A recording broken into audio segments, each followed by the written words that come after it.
Well, we are trying to go live. There's Derek Poole. You took a Got moment me? to come in. I do have you Y- now. Thought for a second that I'd be going live without you. All I saw was a black screen. I could hear you in the background, but all I Uh, saw was a black screen. But we are there's now plenty of going people. out to the world for training talk. What is it, Thursday? Yep. And it's April 11th. Talking about perception is reality. Should be a good show tonight. There's a lot that goes into this. It's one of these topics I think we could probably talk on for hours and hours and hours, but y'all would probably get bored eventually. So we'll do our best to keep it within a manageable time. But as we get going tonight, let us know that you can hear us, please. I've already had some technical difficulties coming into the show. So please drop us a comment on where you're listening from, that we're coming through just fine, that you can hear us and all of that good stuff. Tonight's show is brought to you by Primary Arms Online Store. If you haven't had a chance, be sure to check it out. I haven't looked at it tonight, but almost every single time I pull that up, they do have a coupon code for your at least your first time purchase, or something off of this, something off of that. But just about everything you could think about with firearms and accessories you can find from Primary Arms Online. So we certainly thank them for making the show possible tonight. You may have noticed that we did not go live in March.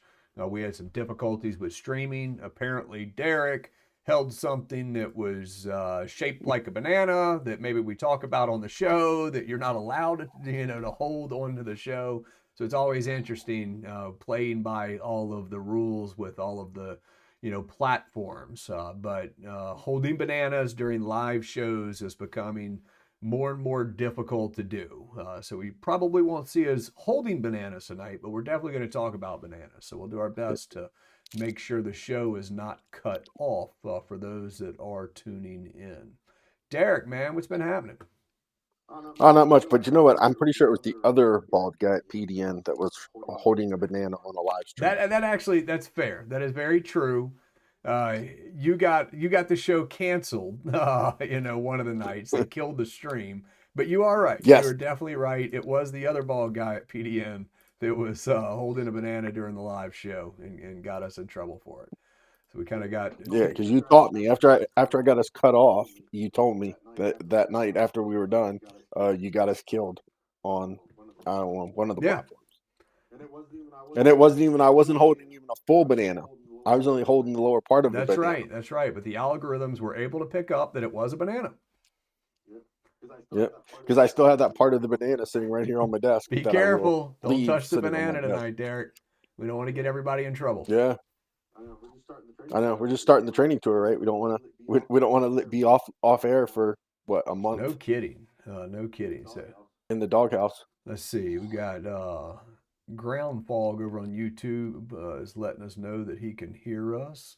So that's good. Did we just lose Derek again? Are y'all seeing a black screen for Derek? I feel like that's what I see coming over YouTube. So that would not be good. There he comes in and out, maybe. So you're showing up currently. All right, man. Okay. Well, while I'm showing up, training tour, right? Yes. Look at this. Look what I found. Look at this old boy. Oh, I thought you were going to show a 2024. What year is that? That's old school. Um, 2011. 2011. So Yeah, like I don't even think it doesn't even say training tour on here. that was No, it before doesn't. it was officially the PDN training tour, right? I think Yep. that was, I can't remember what year that PDN adopted it officially as their tour, but it was, I think, sometime after that. Yeah, I think it was 2013, Yeah. 2013, 2014, something like that. Yeah, definitely so. Definitely so, man. Everything's been going well with you? Yeah. Yeah, man. It's, had our crazy weather. It's like Louisiana and Florida are both. It's like we're in training season for hurricane season. Yeah, that's Like, definitely right. I don't know what happened. In fact, Tracy and the kids just came back from helping serve food at a community near us that was just like demolished, by the storms that came through yesterday. They're still, that was what was that, yesterday, and then as of this evening, they still have 20 schools in my county or parish that I live in that will still not be open as of tomorrow. You know, some of them don't have power. There was physical damage and stuff, so it's kind of crazy. I was indoors all day, so didn't really pay much attention to it other than noticing all the heavy rain and stuff. But yeah, it was kind of nuts. I'm glad I'm glad it's gone. But man, hopefully that's not what hurricane season looks like. That was nuts. I don't know. Well, we got yours. Well, like what you had yesterday came our way today. They had some tornado warnings and stuff like that up Tampa way, so probably about 60 miles or so north of me. But I mean, we had the really bad rain and wind, like 50-mile-an-hour gusts down here, but it wasn't long. Yeah, definitely. So, Well, I'm glad it's going away, man. Talking about training talk in the PDN tour. What are some of the sponsors from the PDN tour this year? a lot of repeats. We got next level training with the CERT pistols and all the stuff that they have. Delta Defense, which everybody might know them better as USCCA. Vault Tech, of course, is back. Canic is back. Nemo Arms is back. Cape Gunworks is back. So we'll be doing the like the one shot updates over there with their rapid fire radio. G Code Hosters, were they with us last year? I can't remember. I think they were. Yes, they were. Freedom Munition again, and then two new ones: High Vis, uh, in their sights, in their sighting systems, and then Sightmark, which does red dots and optics and stuff like that. Yeah, definitely. You know, it's awesome to have all of the same sponsors coming back. I know plenty of our viewers use a lot of these products and really, put them to put them to hard use. I know that I have, in the past several years. Like you said, Sightmark and High-Vis are new to the training tour this year. They both are obviously big names. They've been around a while. I currently am looking forward to getting one of the Sightmark optics, on a firearm to kind of do some testing with it, over the next several months with students and whatnot. So I'll either throw it on a carry gun or throw it on a student loaner gun and kind of get some high round count with it. But yeah, definitely looking forward to it. Yeah, I was like High Vis. I've been using their front sight, just their front sight, for the longest time because I think they make a fiber inserted front sight. Yeah, And you can change the color and stuff, but they made like a really really thin one for target shooting, which was great with just like a regular. Because I'm old school. I'm an antique. I like the just black plain rear sight notch with a really high vis front, and like high vis is in the name. no, definitely. You And know. that's look. I think that the first time I ever put high vis sights on a gun, I mean, had to have been at least 10 years ago. And that's the same thing. I prefer something bright across the front, something very dark across the back, as in really nothing. Kind of a dark shape, a black shape. Really Yep. don't like anything to grab a hold of my eyes' attention. Minus the front sight. Yeah. What I liked about the high-vis sights, their front sight, a lot of companies, it'll be either fiber or some sort of tritium or something night sighty in the front. Yep. They'll have like two lines above the actual dot, whereas the high-vis is like the top. There's like very little edge above the fiber because under stress or when you're training and stuff, your tendency is to think of the top of that Right. circular Definitely. fiber or whatever is the top of the sight. So if it's not, you end up shooting stuff high. So, but with that one, with that very slight edge of metal sitting at the very top, it's the difference is negligible. So that's why I really like the high vis front sights. Definitely.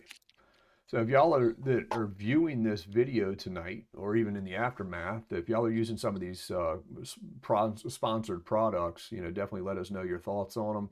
Has it been great? Has it been good? Has it been awesome? Have you shared them with others? All of that kind of good stuff. It's always good to hear from what others are experiencing with them as well.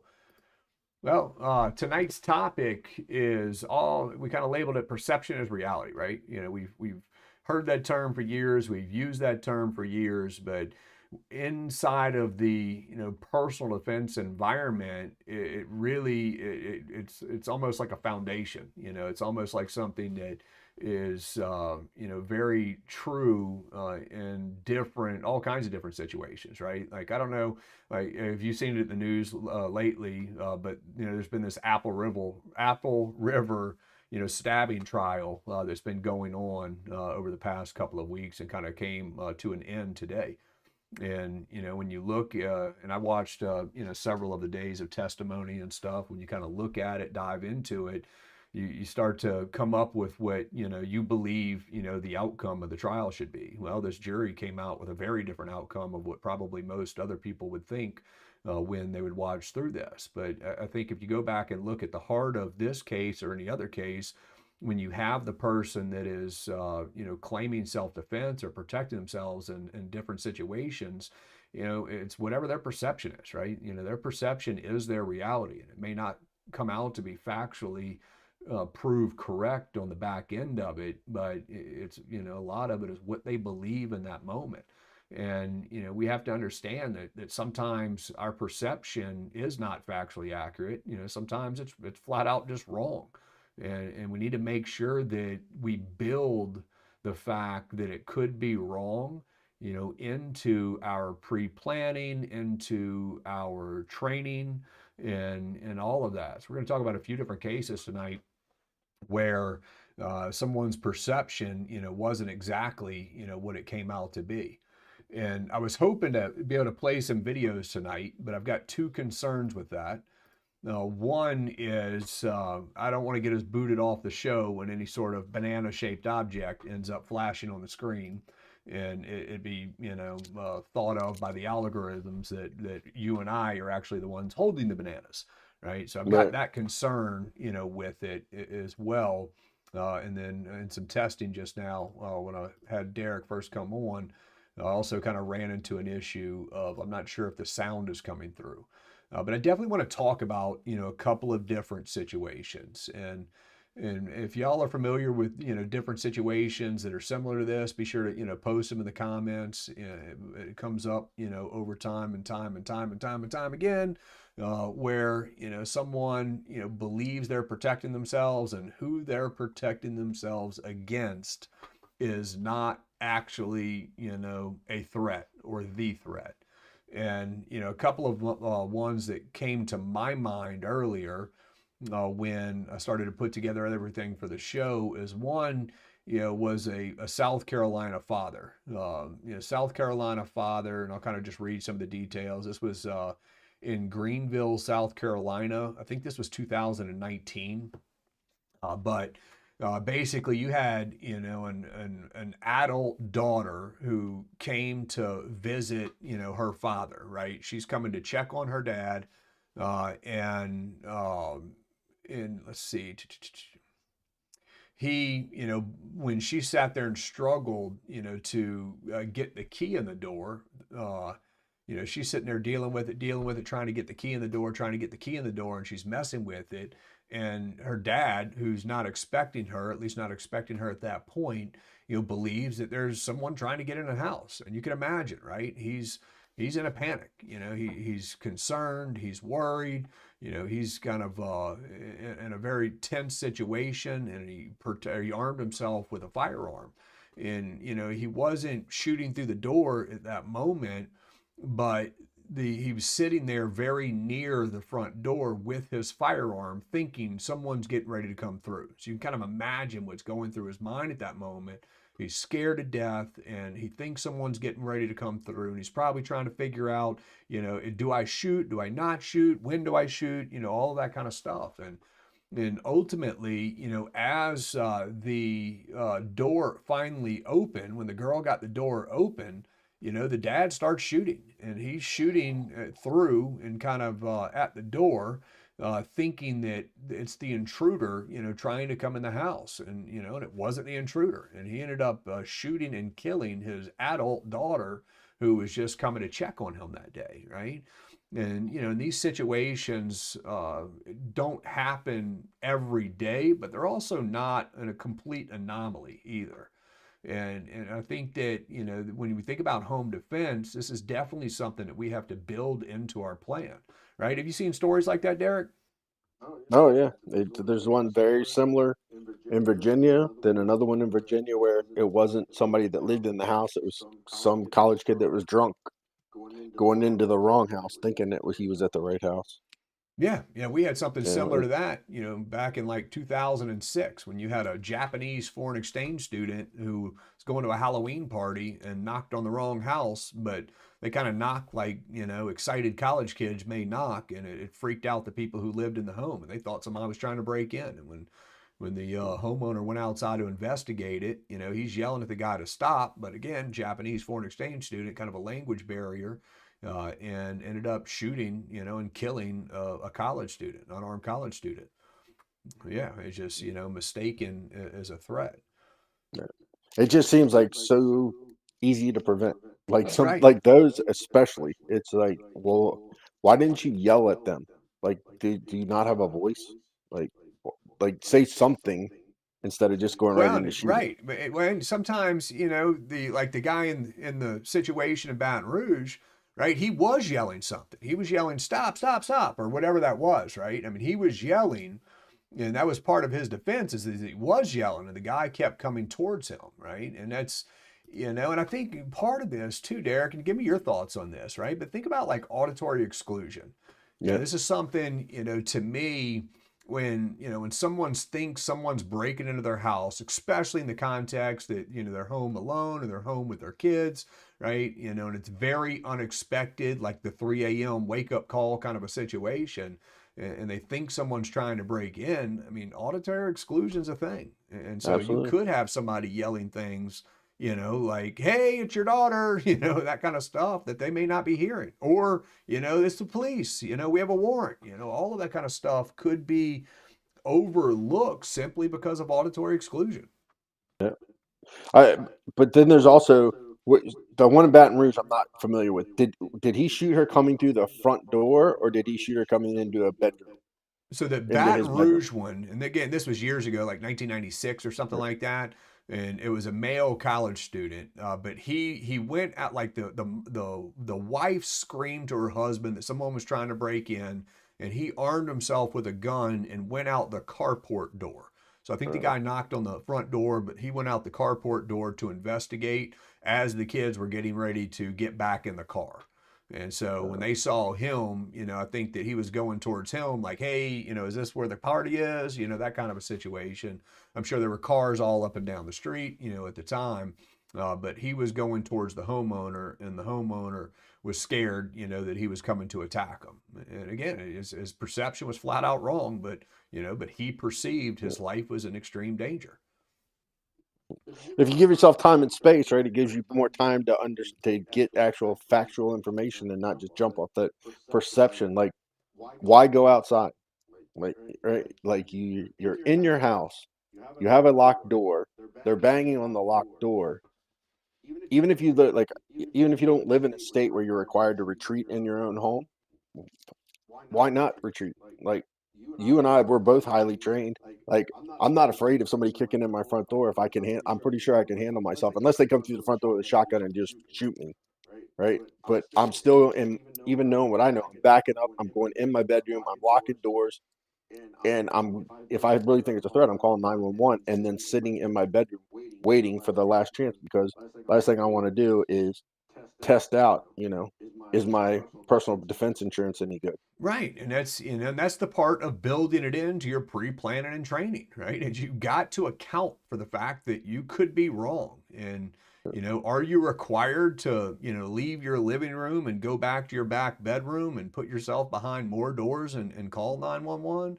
No, it's not a requirement, but it's definitely a much better idea. It's much less risky that you're going to face the attacker, right? Yeah. And again, building in, like you said earlier, with communication. Yeah. There was another I, story. Go ahead. no, I'm just thinking about just think of it like if you're in your car and you're driving down the road and you're in the lane, you have the right of way. You're of the lane you're in, and the car to your right decides they're going to pull in front of you, like hit you. Are you just going to stay there in that lane and be like, no, this is my lane, and like just take the hit? Or are you going to slam on the brakes and then lay on the horn? Excuse me, or step on the gas to get clear and let them come over so they don't hit you? It's like Right. You would do that in a car. Why would you not do that at home where life and death, like it's real life or death situations with you standing there with a gun? And I Like, think it's because people don't under the risk, or the the increased risk or the danger is just not as obvious as it is, as the everyday driving situation. They've got so much more wisdom and experience with driving cars that they recognize that it makes a whole lot of sense to move away and try to negate getting into the vehicle accident, right? Whereas with the home defense, it's having an intruder break into your house, or having someone attack you is just not part of our everyday life. And so a lot of times, people, they just they haven't necessarily thought about it that much, haven't had it covered in a training class, or haven't had it covered in a training class in such a way that it sets them up, for success.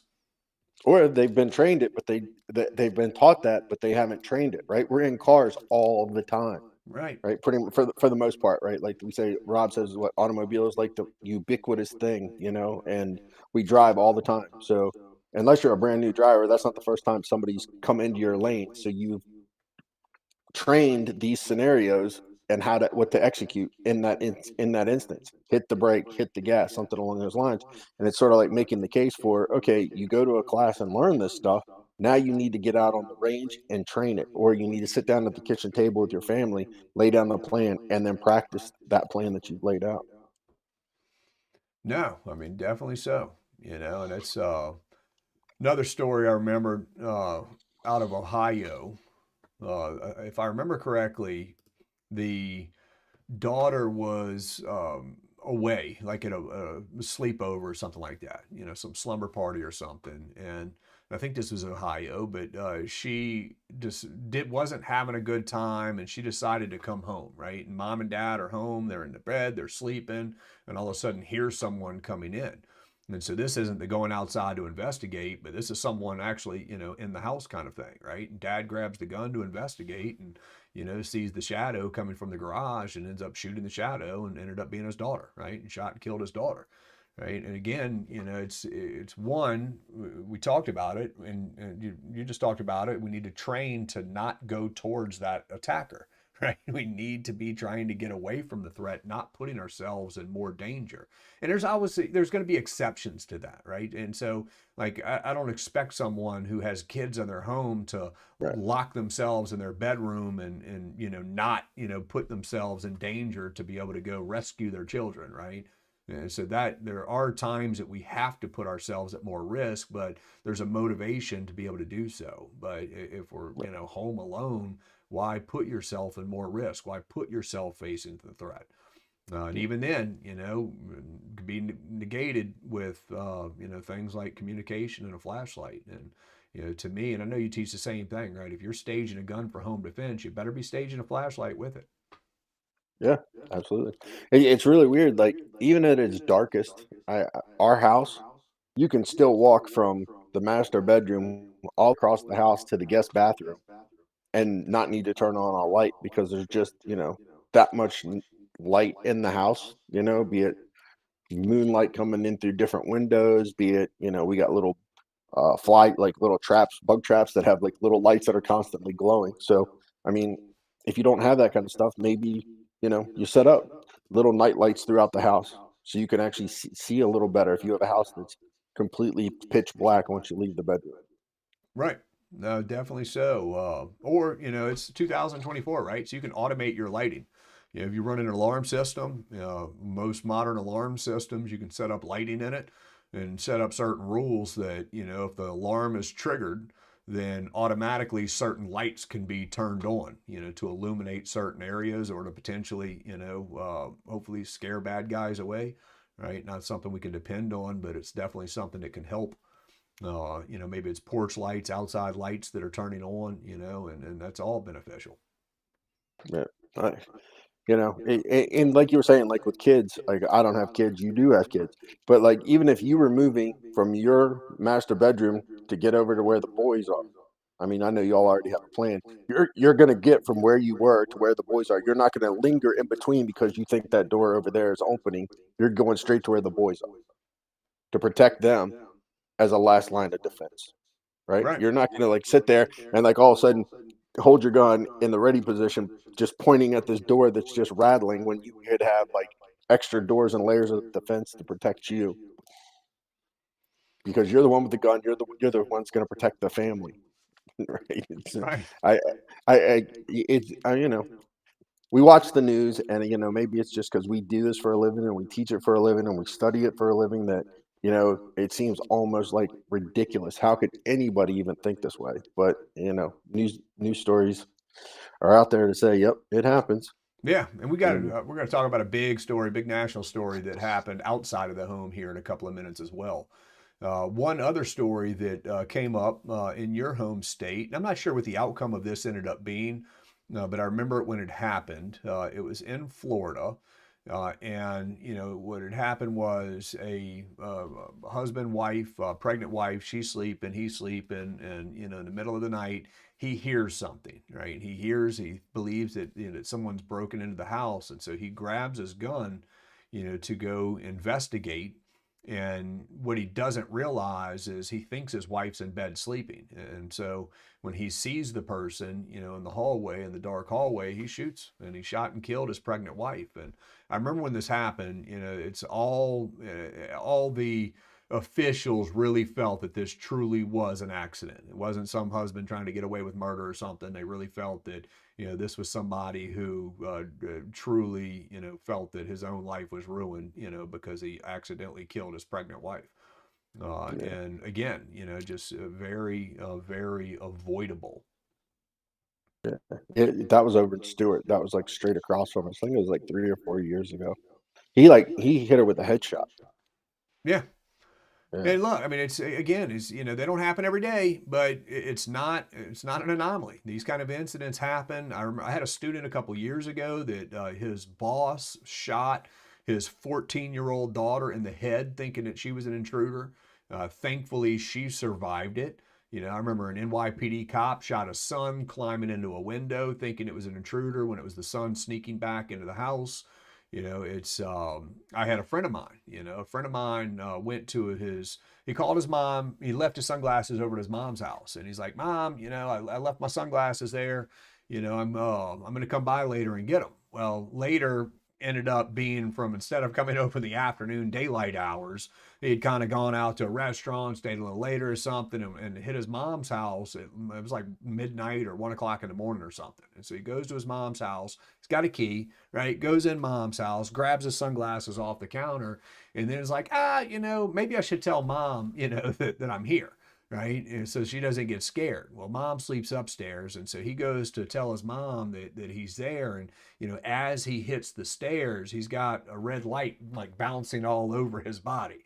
Mom's got the handgun with the laser sight on it, literally pointing it, at her adult son. And thankfully, she did not shoot. But it's these kind of Yeah. situations we have to build into our training. Yeah.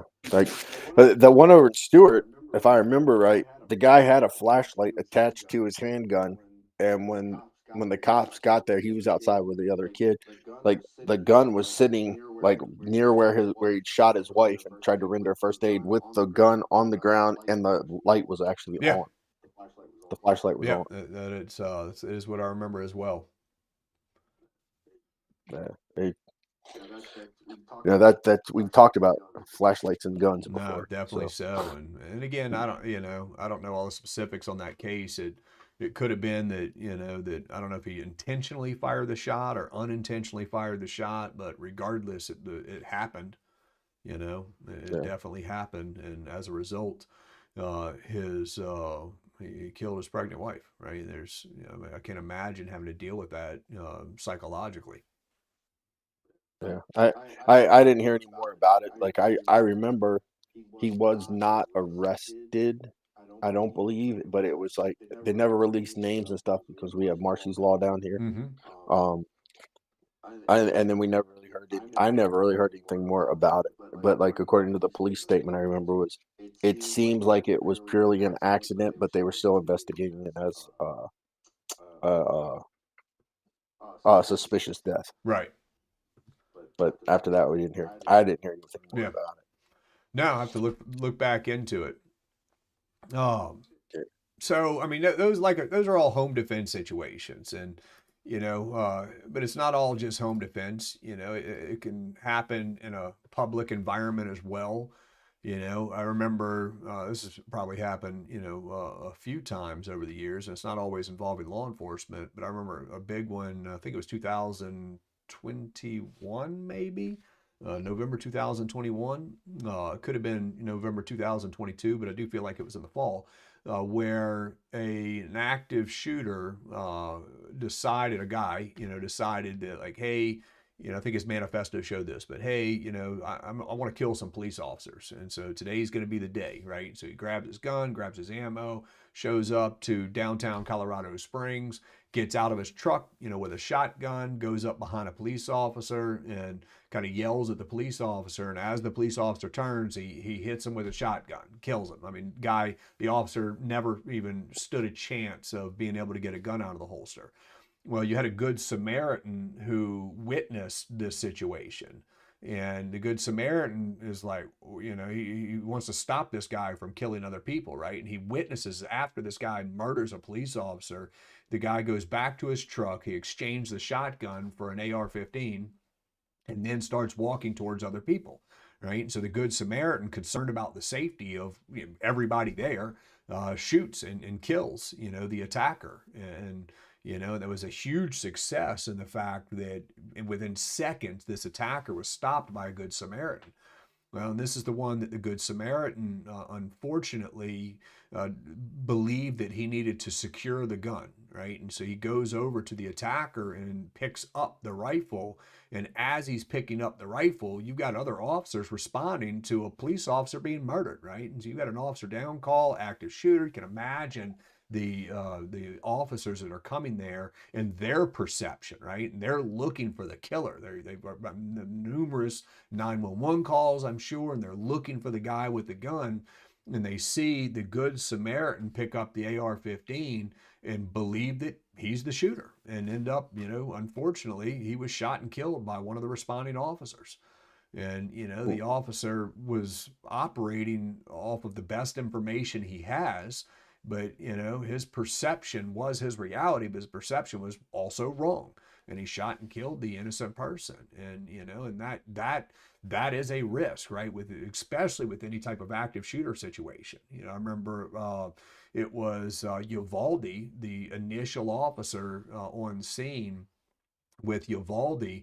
They had gotten, I believe, a description of the shooter was dressed in black, and all of a sudden, one of the responding officers with his AR-15 is watching this guy in all black, and he's looking at him through the optic on the rifle, asking permission from his sergeant to shoot him.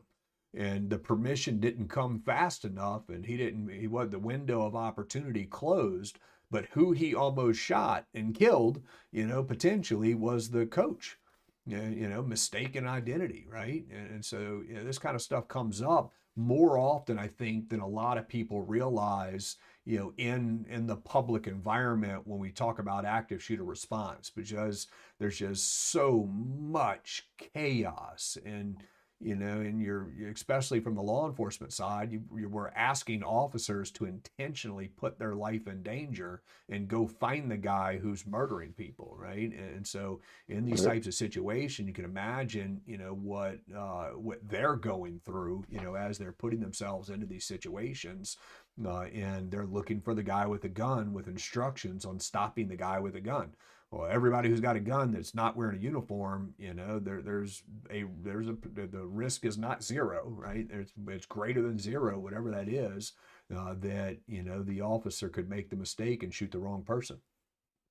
Yeah.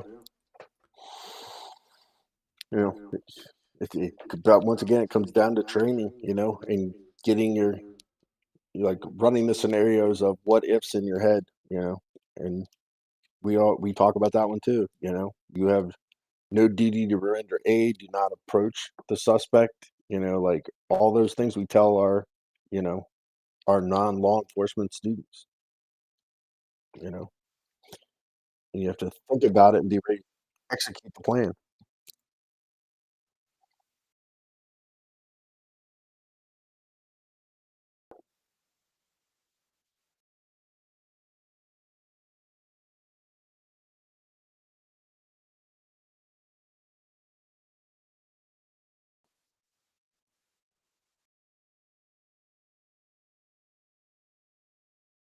Yep.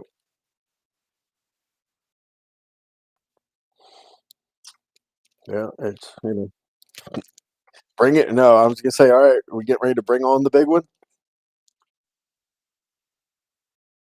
No. Yeah. Yeah.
Did not hit him, in that situation, but they definitely acted on their perception. Him thinking that he was shot, and she thinking that he was shot as well and that he needed help, right? Well, he doesn't have a job anymore at the police department. She, however, does. Yeah, he resigned. He's Yep. actually lucky that he didn't get hit by her. Like, because I can't see your video, I'm just going off of my Yeah. memory. And they showed both the different body cam angles, and I don't know if you were playing both or not, but the it the one body cam of his partner, the female, she's standing there with the girlfriend with the paper, and the shooting starts, and she goes running like past the car, and is like at this angle of the cruiser where the suspect's handcuffed, and she starts shooting, and the guy that the officer said he was hit is like at not an angle where I'd want somebody shooting in my direction. Like, because like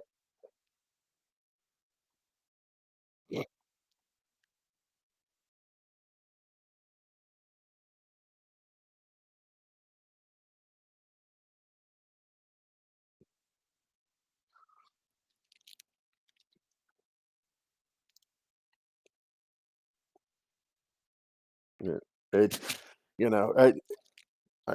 now, did the acorn hit him, or did it hit the car, or did multiple acorns fall and one hit him and one hit the car?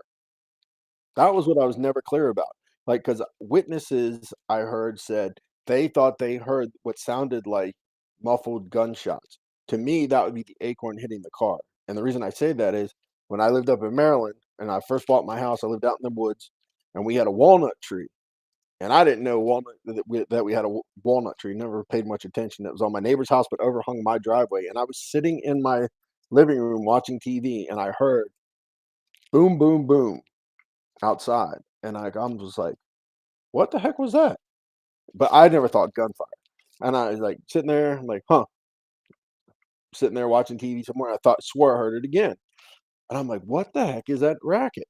And like I lived on 3 acres, so neighbors weren't real close. So I walk out the front porch, and I'm sort of standing there, and then I hear the bang bang, and I was like, "What in the heck is that?" And then it happened and hit the driveway, and a very distinctive different sound from walnuts bouncing off the roof of my pickup truck to in the bed of the truck to hitting the concrete, and I'm like, "Oh my god."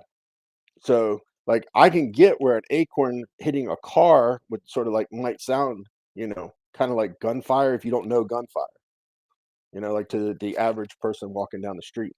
But never once did I think that was gunfire when those walnuts were hitting my truck. Um, but now, the same house, I got hit with one, and I swear I got pretty much like buckled and a walnut's definitely bigger than an acorn, but I buckled when it hit me, and it hit me like in the shoulder collarbone area because that time of year, they would just come down out of nowhere. We just knew not to park our cars at that end of the driveway. So I mean, if you got hit like square in the middle of the head with an acorn, I could see like that makes you buckle a little bit. But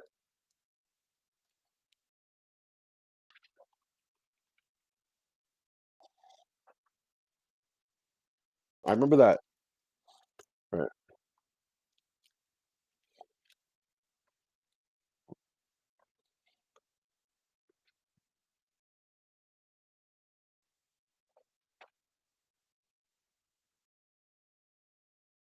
Yep.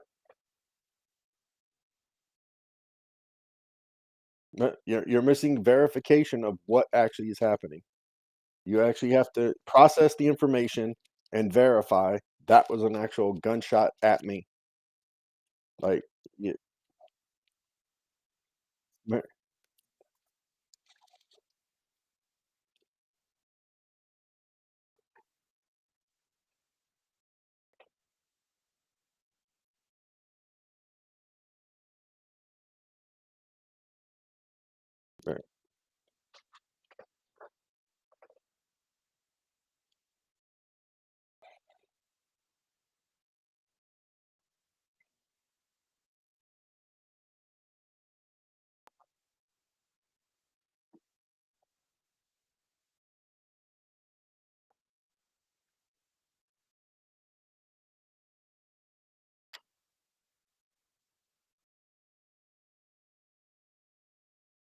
yeah, I mean, it's amazing how that guy in that car did not get hit. Because you and I both have run armed defense around vehicles where it's basically a science class, and like we shoot through the different panels on a car. We let the students shoot through the panels, see what happens to the bullets, see what happens to the glass. How does it deflect and rounds move based off of the type of glass it's hitting? Like you and I both know handguns against cars penetrate a whole lot better than like a 5.56 223 round does because you got more yaw and like more deflections happening with that boat tailed shape.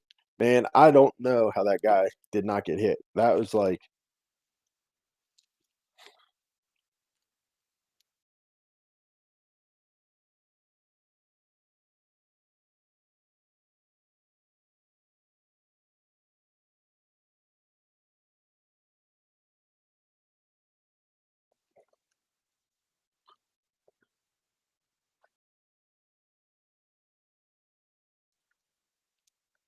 right or hit the A pillar or hit the coming in. Well, let's see, coming in, it's gonna drop. So I'm sure that guy must have, like, balled I haven't seen his statement. He must have, like, been like, "Oh my god," and, like, balled up into it, made himself as small as humanly possible and gotten in the floorboards of that back of that cruiser. I know that's what I would've done. Oh my god.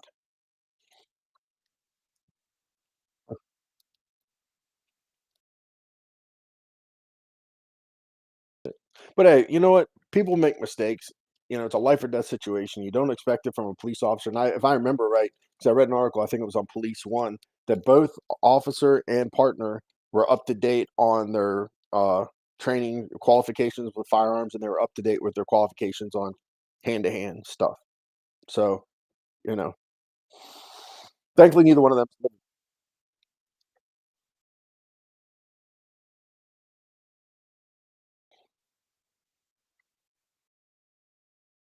Absolutely. Like if you're going to pull out a life or death tool, you better be darn sure that when you pull that trigger, it's justified and necessary. And I don't care if you're an armed professional or just the average person sitting at home that's you know exercising your Second Amendment right to own a firearm.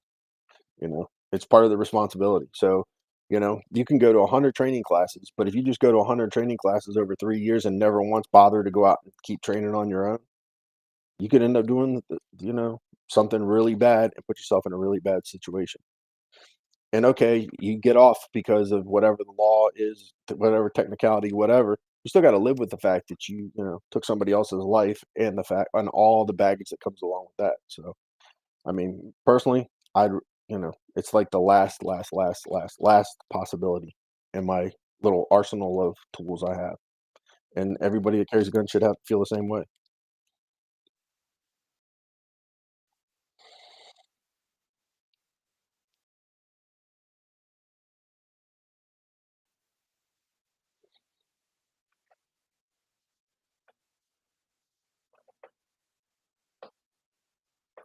Yeah, you know, that's why, it's not just about the gun. That's why we need to learn, hand-to-hand stuff. We need to work on processing information, make sure we're doing training classes with our gun that require us to process information, solve problems before the shooting, before we do the shooting, and then after we're done with the shooting, continue to solve problems.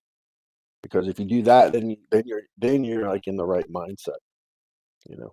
And then, you know, like we always say, you're more likely to need to use first aid than a firearm. So, or hand to hand, or something non-lethal, right? If you have something non-lethal, you can deploy that first, and then you just have to say, "Sorry, honey, I didn't mean to mace you," or "Sorry, honey, I didn't mean to tase you," or "Billy, that's why I always told you to let your mother and I know what's going on while you sit there writhing in pain from 20,000 volts." You know, but at least everybody learns a lesson, and nobody's ended up dead. You know. Yeah. What made me think of that was I saw you were on Trigger Pressers Union, and I was thinking about your taser class because one of the hosts, Matt, you were in a taser certification with him, weren't you? Yeah. So it made me think of ride the lightning. Yeah. The wrong thing there.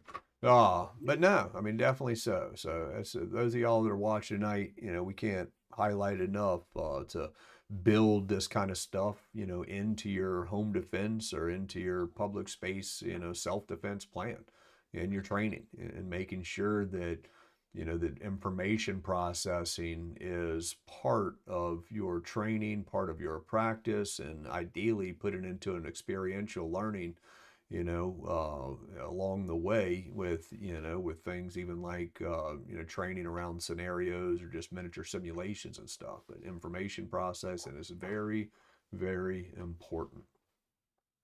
Yep, yeah. The more you train it, the more you put it in practice. You'll also find holes in your home defense plan. You'll find holes in like your knowledge. Like, oh, you know what? I forgot to do this. I didn't do that. Yeah, that's one thing I You always you get try to better. drive people to. Oh, sorry, I didn't even talk over you. No, go. I was just saying, you kind of brought it up, is it'll highlight holes in your plan, right? Especially like home defense, tabletop that stuff. Try to figure out, well, if this happens, how would we respond, and start, just kind of running this little walkthroughs and figure out where those holes are. Yeah, Those holes, So could be, physical security flaws, or it could be something as simple as, oh, my flashlight doesn't work the way I thought it did, right? right. Yeah. Or oh, if I push the button, if I half push the button and then push the button, I'm looking at a strobe light. You know. Ask me how I know. On a mirror. Right. Who's that Yeah. strobe? Who's strobing me? Right. You know. Learn your house. Walk around in the dark in your house. Look. You know what? This is like really low lighting. I might need to add some more light here. Maybe in the flash, maybe a night light, maybe motion activated night light. I like those. You know. Definitely like the Yeah. motion activated night lights. Yeah. We got those like all through our house. They sit very dim, dim, dim. But the minute you like get within 5 feet, it like comes on to be a full night light. Yep. Yeah. Well, cool. Any final thoughts before we let everybody go tonight? No, I think that's it. Like it's perfect time to put some of this in practice. PDN training tour time. Schedules up. There's people running around teaching all over the U.S. From hand to hand to I don't know if we have any knife this year. If Alessandra's on there, I'm sure we Yeah, must have some sure. knife At least out training. on the West Coast. Yeah. Handgun. Yep. Get a chance to play with a lot of cool stuff that our sponsors send out on the road with us. Yeah. That's some new gear. If you're in the market for some you want thinking about maybe night sights or some optics, or you're looking at new holsters, like the G Code holster is a great holster. Like I've the Phenom, I think, is the one that I Yep. have. Where they were one of the first ones that came out with for the PD10, and I've been wearing that. It works great on a full day of riding on my motorcycle to, just regular old riding around in the car, sitting around the house, or walking around town. It's a really comfy holster that does a real good job of concealing the gun. So Yeah, no, definitely. definitely put them on my list of recommended CCW holsters. And I mean, they make, they make all sorts of holsters, but like they have, I want to say they have level 2, level 3 holsters too. On top of that, at least I think they do, like an XSR level 2 or something. Yeah, I believe they do. Yeah. So Well, definitely. Well, yeah, thanks everybody for tuning in tonight. Obviously, a special thanks to Primary Arms Online, and of course our tour sponsors. Next Level Training with the CERT pistols, the training pistols, the inert training guns. Got lasers. They work really well. I use them a lot. Delta Defense, that y'all know as USCCA, Voltec Safes, Canic, Nemo, Cape Gun Works, Rapid Fire Radio, G Code, as we were just talking about. Freedom Munitions. I've been shooting more and more of their ammunition with students over the past couple of years. Of course, and the new sponsors, High Vis Sights and Sightmark. yeah. Yeah, Freedom's good stuff, man. When I burned through all the Freedom that they sent out on the tour last year, every class I was giving it to students, no Yeah. problems with it. So, Yeah, Freedom is, they make a really good product. definitely so. Well, awesome, Deryck. I will see you next month. And thank y'all for tuning in tonight for Training Talk. Be sure to join us in May. Should be the first Thursday in May. So until then, y'all be sure to get out and train.